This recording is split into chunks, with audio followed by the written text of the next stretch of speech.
Good morning, crew. Instagram, YouTube. Good morning to PT on Ice Daily Show. It's another Clinical Tuesday, another dry needling day. If we haven't met, you haven't logged on before, my name is Paul Kaloran, the lead for the ICE dry needling division. And you may have seen today's topic.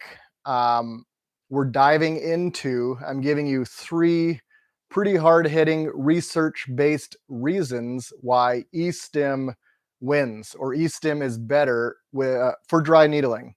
And I'll detail why. And really we're comparing it to no e-stim. So traditional dry needling techniques that don't involve e-stim. It's pistoning, static needling, or twisting.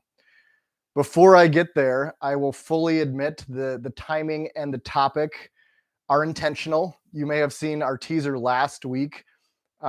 We are so close to launch for the e-stim plus needles online course.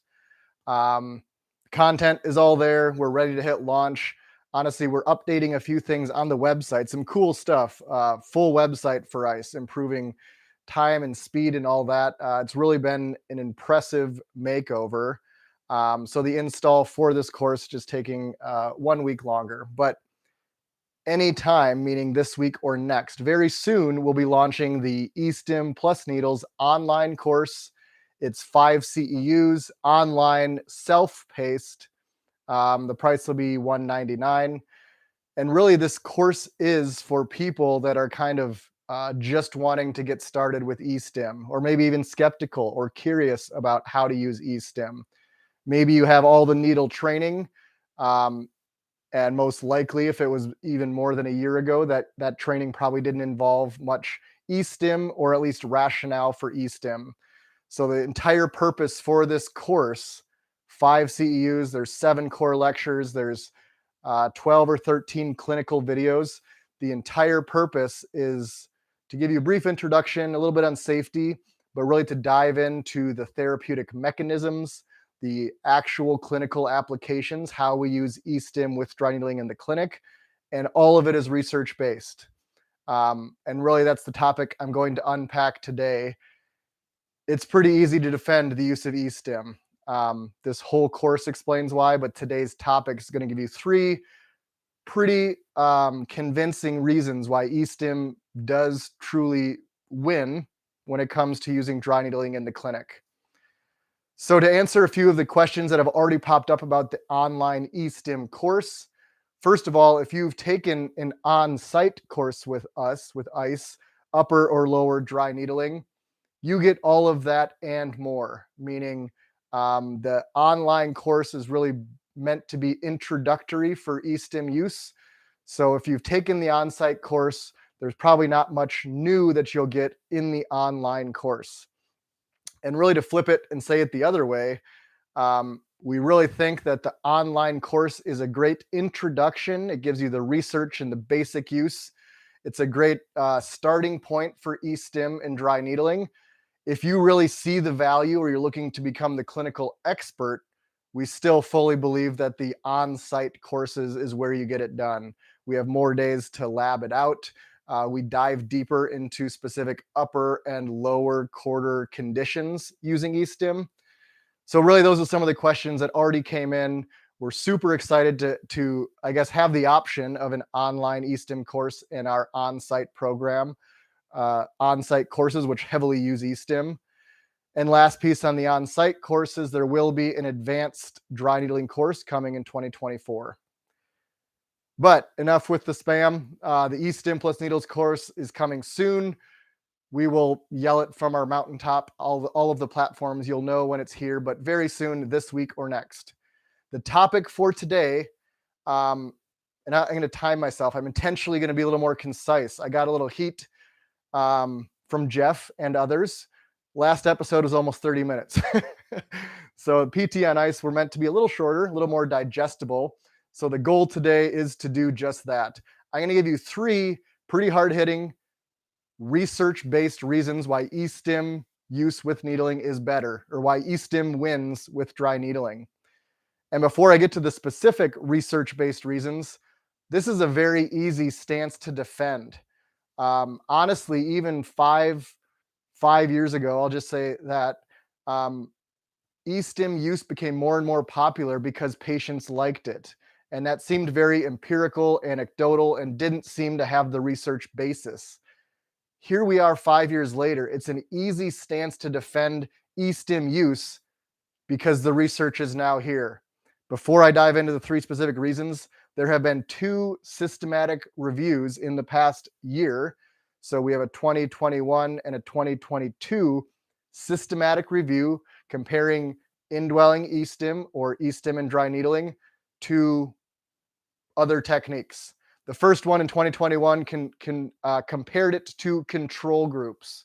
So some of those control groups were just needling alone. Some of them were traditional therapy.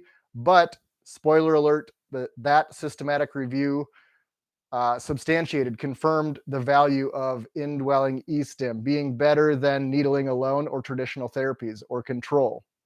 The 2022 was under the umbrella of percutaneous neuromodulation therapy.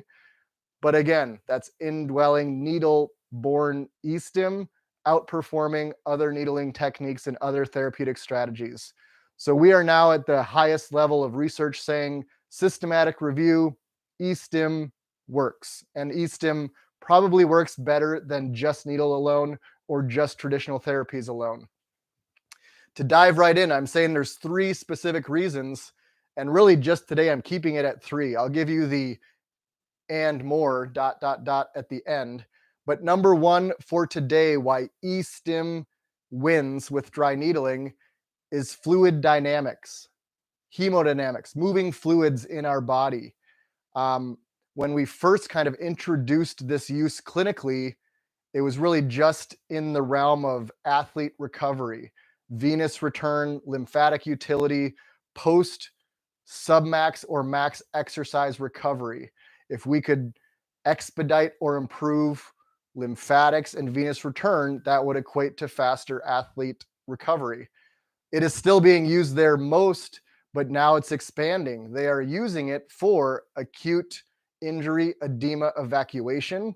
So now we're talking about actual interstitial fluid movement, mechanically pumping muscles to move fluid. They're also using it in lymphedema populations where there is a, for whatever reason, compromised lymphatic watershed. They can use the muscle pumping action of proximal e-stim to move fluid that isn't otherwise moving. So number one, I'm saying e-stim wins with dry needling because we can move fluid. And honestly, a static needle and a twitch response doesn't move fluid. It's just fair to say when we get to number two and three, we get to bigger picture, like cooler physiologic and central nervous system apparatus. But right now, we're just saying the muscle pumping action that is manufactured from indwelling e-stim is novel and unique and powerful. It's a very mechanical. If you just look big picture at how we move fluid through our venous system, it is muscle pumping action that does so. But the indwelling aspect of this e-stim improves capillary gradient, pressure gradients at the capillary level, and it really does move fluid better. And again, there's research basis there comparing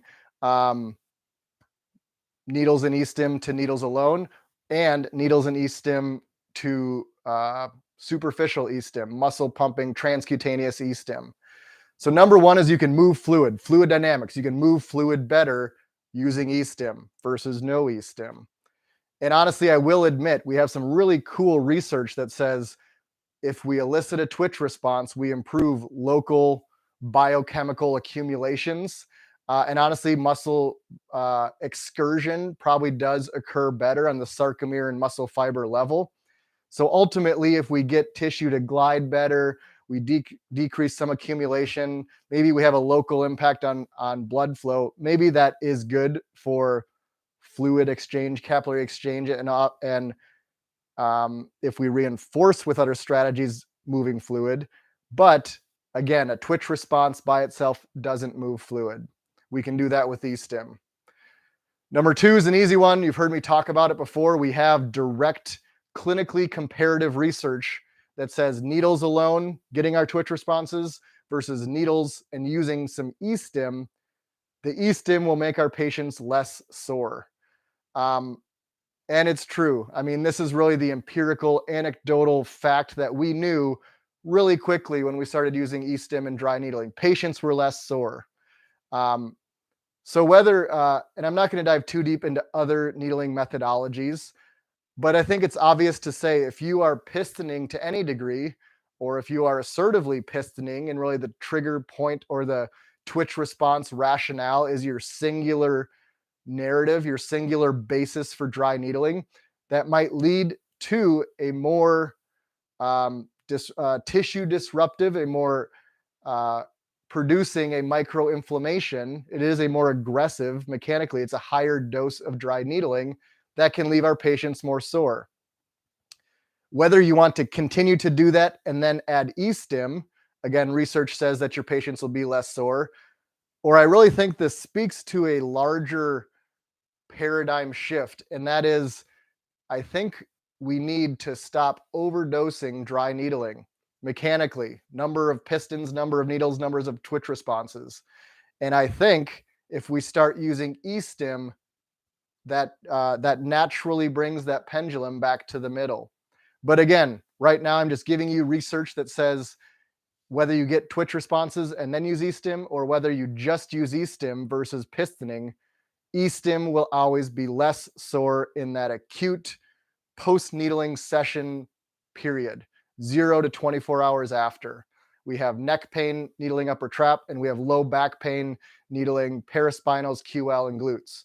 Both times it said the e-stim group was less sore, which obviously less soreness, uh, depending on the clientele you see, that's more or less important. But I think there's very real uh, treatment model implications to that. If you are having patients that are apprehensive to try needling or apprehensive to try it again after the soreness from a first session, there's very real reasons why we'd want to have a more approachable application for needling, and that's using e-stim. So number one was moving fluid. Number two is less soreness. Number three, big picture, central nervous system, somatosensory mapping, cortical activation, cortical input.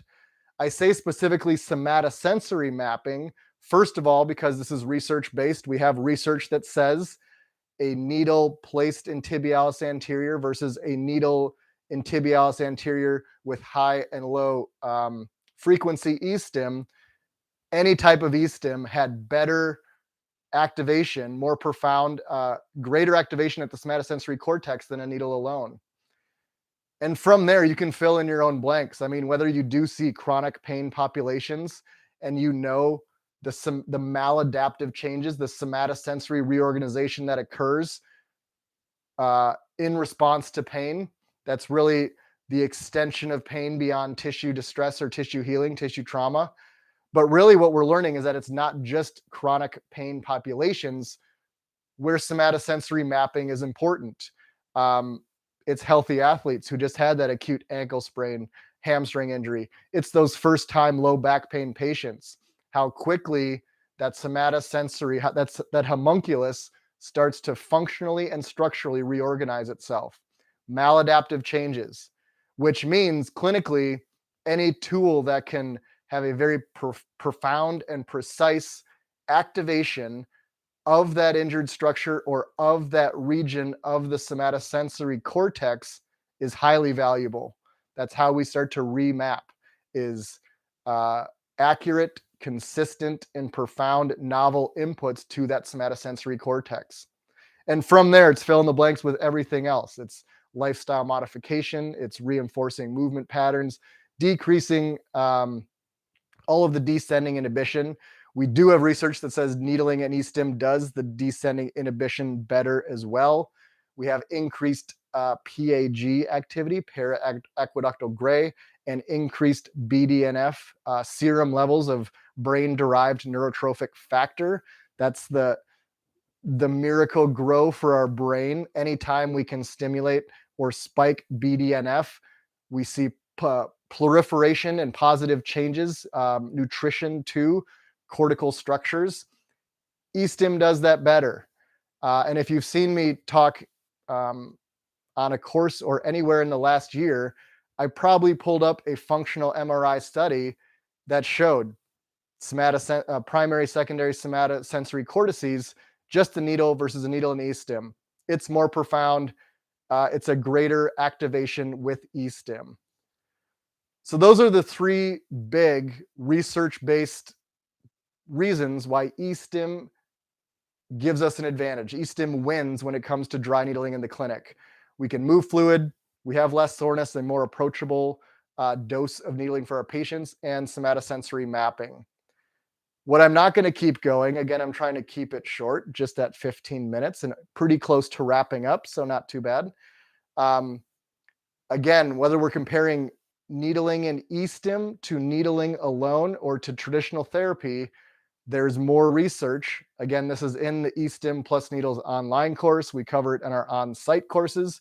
It is better for pain relief. Again, low back pain cohorts, chronic low back pain do better when e-stim's involved, to the point that it can decrease pain, daily pain medication intake. Big picture, that's awesome. We also can do some more versatile things when it comes to neuromuscular responses when we use e-stim. I'm not going to go into it today, but those neuromuscular changes, contractile and resting thickness, EMG latencies, they translate to output changes, isokinetic, isometric, and eccentric. And those pull through and translate to better athlete performance and decreased injury. Again, not on the list for today, but in the online course. The last one I'll give you is that dry needling is being used more heavily in specialized neuropopulations, so post-stroke spasticity, and they're using e-stim. It's better. I'll say it this way: dry needling and e-stim plus traditional therapy is better than traditional therapy. One study actually said that using indwelling e-stim, so a needle and e-stim, was actually reported as more effective, better outcomes, but more comfortable for upper extremity hemiplegia following a stroke. So more comfortable. Again, that's a neuro population showing good results from using e-stim and dry needling. But I think it's kind of cool to say that cohort said the indwelling e-stim was actually better tolerated, more comfortable than transcutaneous e-stim. But that's the teaser for today. If you are not using e-stim in the clinic, there are really some solid resources that we're launching. The online course, if you're just getting started, 5 CEUs, self-paced. Again, there's 7 core lectures, 13 clinical videos. There's an exam to get you your CEUs. If you're really looking to become the expert, our upper and lower upper and lower body courses cover the basic dry needling techniques, but then the specific anatomy, but specific use of e-stim and strategies for common upper and lower quarter conditions. And then there'll be an advanced course coming 2024. That's it, folks. We did it. We're under 20 minutes. If you have any questions, throw them in the Instagram DMs. You can send them to me directly at DPT with Needles, otherwise at Ice Physio. Thanks for listening. I'll see you next time.